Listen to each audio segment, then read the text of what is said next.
সাধু বাবা আপনারা, নেংটি ইঁদুরটা হচ্ছে বিজেপি। ছিল ইঁদুর, করেছেন বেড়াল, তারপর কুকুর, তারপর বাঘ।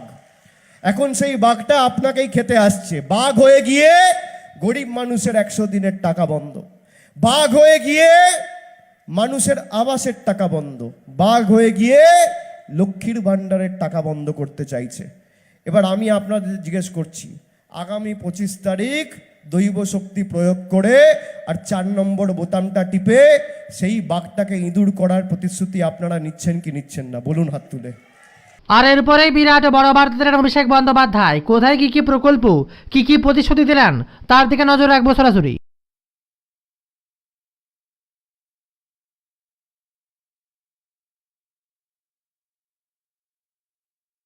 গণতন্ত্রের সাধু বাবা আপনারা, নেংটি ইঁদুরটা হচ্ছে বিজেপি। ছিল ইঁদুর, করেছেন বেড়াল, তারপর কুকুর, তারপর বাঘ।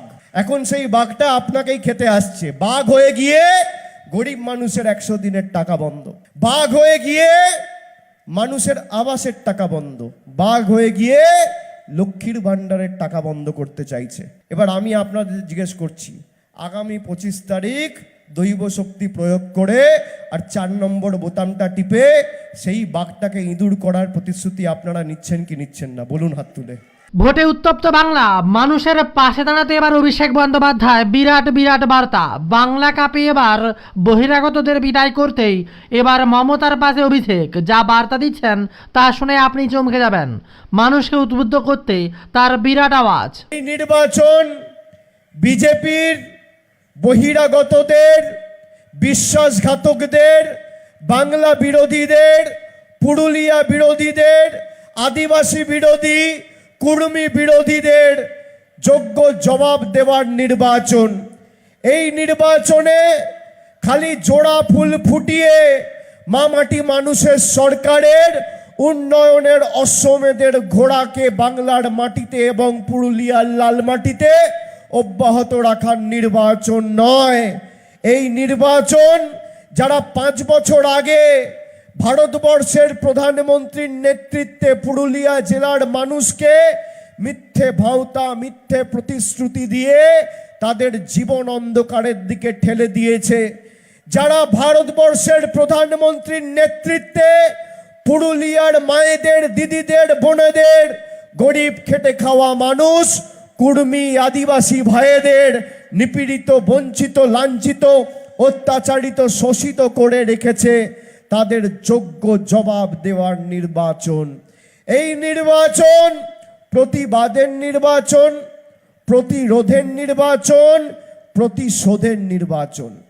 2019 সালের আগে প্রধানমন্ত্রী এই পুরুলিয়ায় সভা করতে এসে বলেছিল যে আমরা কুর্মী ভাইদের যে জাতিসত্তা আন্দোলন তাকে অগ্রাধিকার দিয়ে দেখে তারা যাতে তপশিলি উপজাতি তালিকাভুক্ত স্বীকৃতি পায় আমার সরকার তা ব্যবস্থা করবে।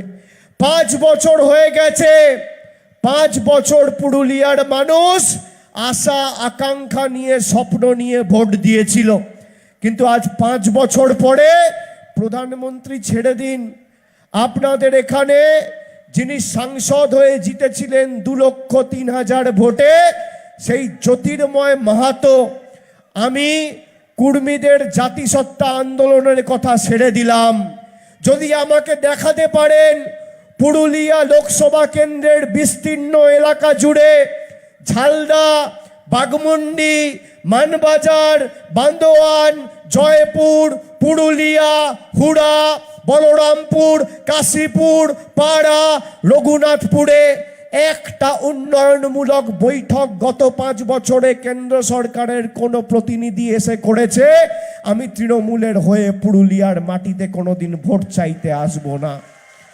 আমি এত বড় কথা আপনাদের বলছি, 5 বছরে একটা বুথে কোভিডের সময় পলাতক সাংসদ গিয়ে 12 মাসের মধ্যে 10 মাস পড়ে থাকে রাঁচিতে, তিনি এখন এসে ভোটের ভিক্ষা চাইছেন মানুষের কাছে। যদি জ্যোতির্ময় মাহাতো আপনাদের কাছে ভোট চাইতে যান, দুটো কথা জিজ্ঞেস করবেন। আপনারা দেখেছেন মায়েরা, দিদিরা শুনুন, এই বিজেপি যেভাবে গরিব মানুষের 100 দিনের টাকা বন্ধ করেছে, মায়েদের, দিদিদের, বৌদিদের লক্ষ্মীর ভান্ডারের টাকা এরা বন্ধ করতে চাইছে। এ কথা আমি বলছি না, বিজেপির নেত্রী কুচবিহার জেলার সহ সভাপতি দীপা চক্রবর্তী তিনি প্রকাশ্যে রাজ্য নেতৃত্বকে মঞ্চে বসিয়ে বলেছেন যে 3 মাসের মধ্যে বিজেপি যদি ভালো ফল করে আমরা লক্ষ্মীর ভান্ডার বন্ধ করে দেব। আমি অডিও ক্লিপ নিয়ে এসেছি আপনাদের জন্য, আপনারা শুনুন, আমি আপনাদের শোনাচ্ছি। যারা মায়েরা, দিদিরা, বৌদিরা, বোনেরা উপস্থিত রয়েছেন, এই ক্লিপটা খালি শুনুন। আর এরপরে গেরুয়া শিবিরের তাবড় তাবড়া নেতা এবং সংকল্পবদ্ধকে কটাক্ষ করে কি বললেন অভিষেক বন্দ্যোপাধ্যায়, তার দিকে নজর রাখতেই হবে। বিজেপি নিজের সংকল্পপত্রে বলছে অভিন্ন দেওয়ানি বিধি আমরা নিয়ে আসবো, ইউনিফর্ম সিভিল কোড। আপনারা জানেন অভিন্ন দেওয়ানি বিধি কি? অভিন্ন দেওয়ানি বিধি যদি কার্যকরী হয়, সব থেকে বেশি ক্ষতিগ্রস্ত হবে আদিবাসী, কুর্মী, ভূমিজ, তপশিলি জাতি, উপজাতি তালিকাভুক্ত ভাইয়েরা, মায়েরা, দিদিরা। আমাদের সংস্কৃতি, আচার আচরণ, আমরা যেভাবে আমাদের ধর্মকে পালন করতে চাই, আমাদের সংস্কৃতি আমরা মেনে আর চলতে পারবো না। সারা ভারতবর্ষে সবার জন্য এক ধরনের আচরণ, এক ধরনের ব্যবহার, এক ধরনের পুজো করার নিয়ম সব একভাবে তৈরি করবে এই মোদী সরকার। আমাদের নিজস্ব কারোর কোনো অধিকার থাকবে না। আদিবাসীদের বন, জমি, জঙ্গলের প্রতি যে অধিকার সব চলে যাবে যদি ইউনিফর্ম সিভিল কোড আসে। এই ইউনিফর্ম সিভিল কোড, যাকে বাংলায় বলা হয় অভিন্ন দেওয়ানি বিধি, বিজেপি নিজের সংকল্প পত্রে এনেছে। এখানে ক্যামেরা রয়েছে, আমি ক্যামেরার সামনে বলছি, জ্যোতির্ময় মাহাতো যদি আসে ভোট চাইতে তাকে 2টো প্রশ্ন জিজ্ঞেস করবে। এক, আপনার দলের নেত্রী বলেছে বাংলায় আমরা লক্ষ্মীর ভান্ডার বন্ধ করব, প্রায় 1 মাস হয়ে গেছে, আপনার দল কোনো ব্যবস্থা নেয়নি কেন? আর 2 নম্বর প্রশ্ন জিজ্ঞেস করবেন যে আপনি অভিন্ন দেওয়ানি বিধি সমর্থন করেন, হ্যাঁ কি না।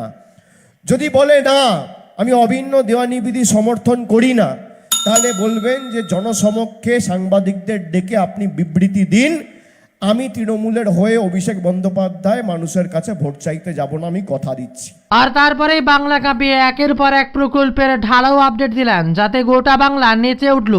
এবার অভিষেক বন্দ্যোপাধ্যায়ের প্রতিশ্রুতি বাংলার মানুষকে উজ্জীবিত করলো তার সেই কথাতেই।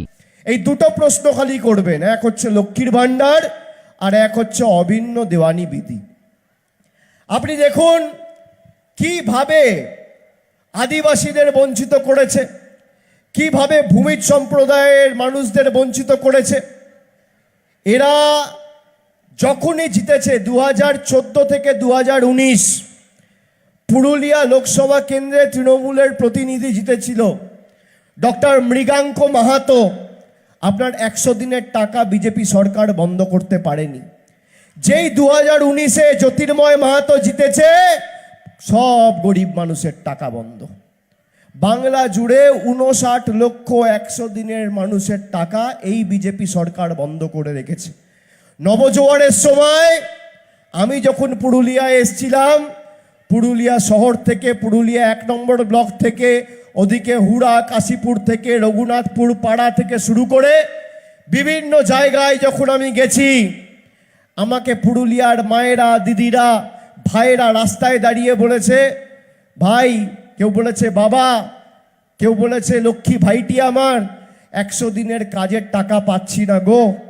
কেউ 40 দিন কাজ করেছে, কেউ 50 দিন কাজ করেছে, কেউ 60 দিন কাজ করেছে, টাকা বন্ধ।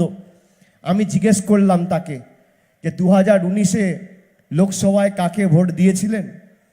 বললো ভুল হয়ে গেছে, বিজেপিকে ভোট দিয়েছিলাম। ভেবেছিলাম আমাদের দাবি জাতিসত্তা আন্দোলনকে সত্যি বোধহয় এরা স্বীকৃতি দিয়ে, কথা দিয়ে প্রধানমন্ত্রী কথা রাখবে। আরেকজন আমাকে জিজ্ঞেস করেছিল, আমি বলেছিলাম কেন ভোট দিয়েছিলেন? বলেছিল রাম মন্দিরের নামে ভোট দিয়েছিলাম, আমি 4 বছর ধরে অ্যাপ্লাই করেছি, আবাসের টাকা পাচ্ছি না।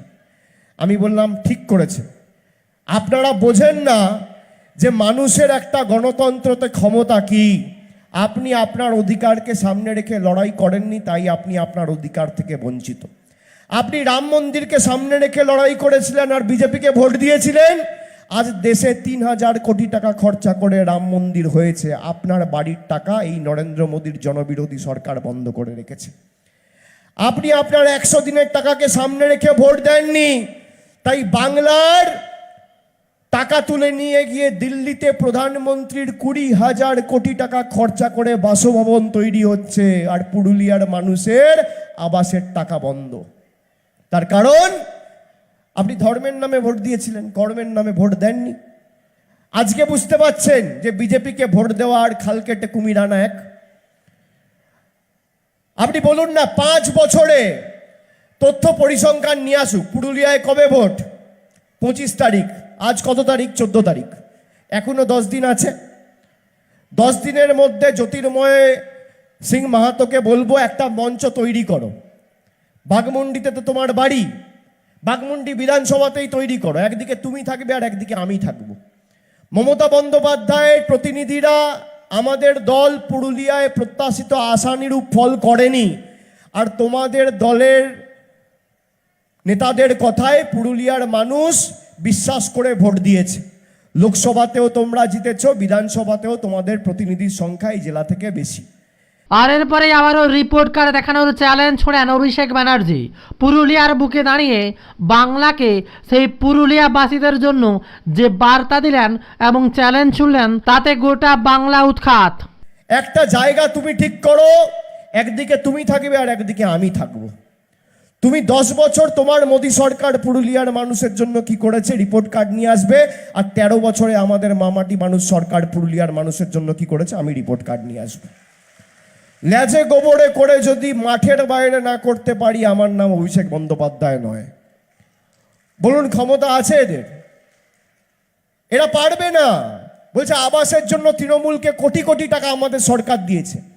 আমি প্রধানমন্ত্রীর পদের প্রতি মর্যাদা সম্মান জানিয়ে বলেছিলাম যে আপনি বাংলায় যবে সভা করতে আসবেন শ্বেতপত্রটা নিয়ে আসবেন, যে 2021 সালে আপনি হারার পর আর 2017-18 থেকে আবাসের যে তালিকা তৈরি হয়েছে, প্রধানমন্ত্রী বা বিজেপির কোনো নেতা যদি প্রমাণ করতে পারে যে 10 পয়সা দিয়ে বাংলার সরকারকে গরিব মানুষের